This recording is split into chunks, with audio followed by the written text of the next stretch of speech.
Well, hi, I'm Abby. I am the homeschool mom of 4 boys ages 3 to 7, and currently I am on an inventory freeze. I am not really buying any extra additional things to bring into our house, and in fact, I'll probably have some unhaul videos coming up in the near future. But when Jackie invited me to join this video about thrifting hauls for homeschool, I really wanted to be part of that. I'm really excited about the other ladies who are in this collaboration also. Make sure to check out the playlist linked below because they're all super cool mamas.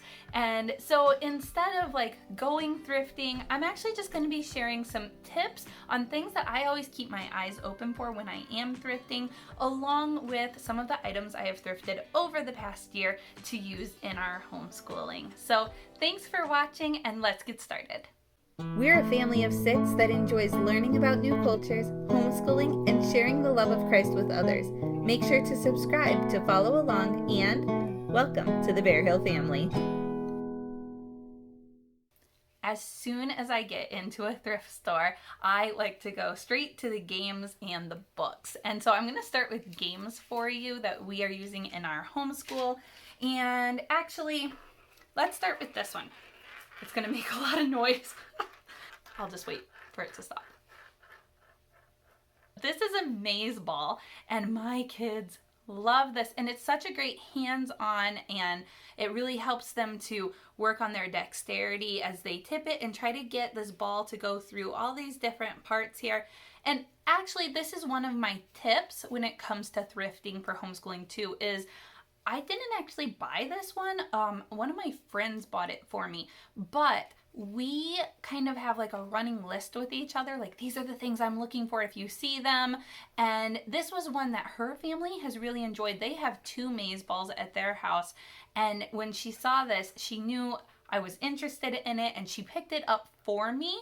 So share with your mama friends things that you're interested in and looking for, and then they can see if they can find them at the store too. And then technically we could like exchange these also. Once my kids have conquered this, we could pass it on and get one of theirs and kind of put them back and forth between us, which will be really fun. But my boys are still really into this. Actually, when we have company come over, our guests get really into it too.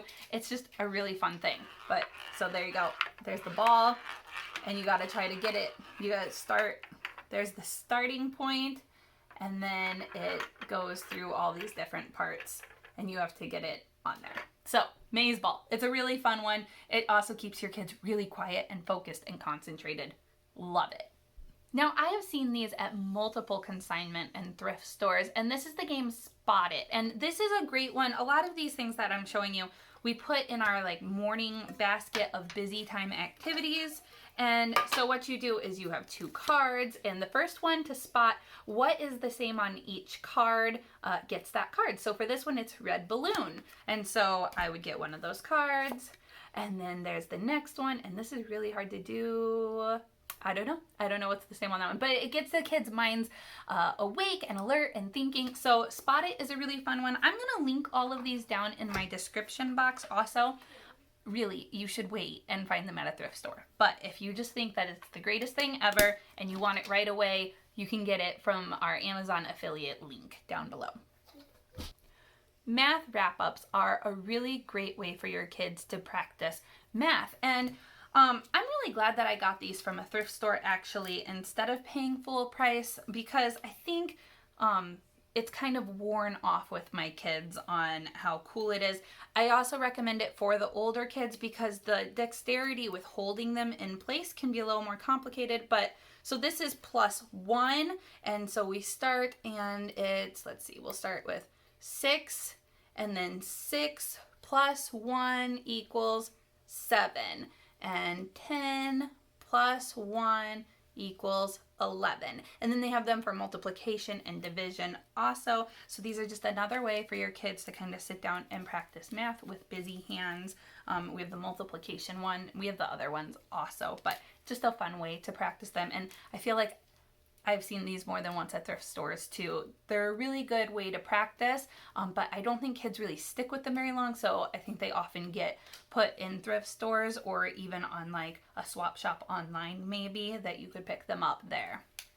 This game is called Rush Hour, and I got it at a thrift store, and I can't believe we have all the pieces. I have one kid that loves this game, and he loves setting it up even on his own style, but it comes with these cards that tells you how to set up the cars for the traffic jam. The goal is to get the red car off the edge here, and so you have to move the cars around to create space for it, and then there you go, it goes right out.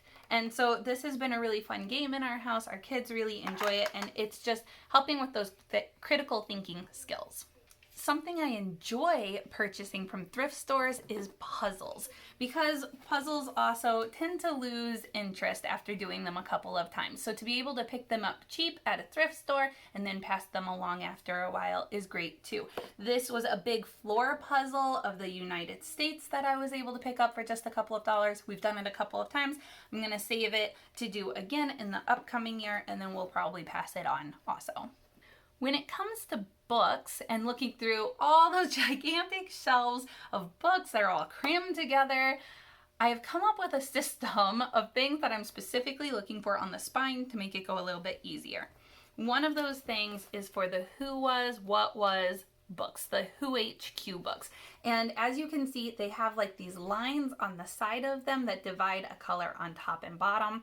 Also, this might not be a great example because the color kind of matches the same there, but it says Who HQ right on the top.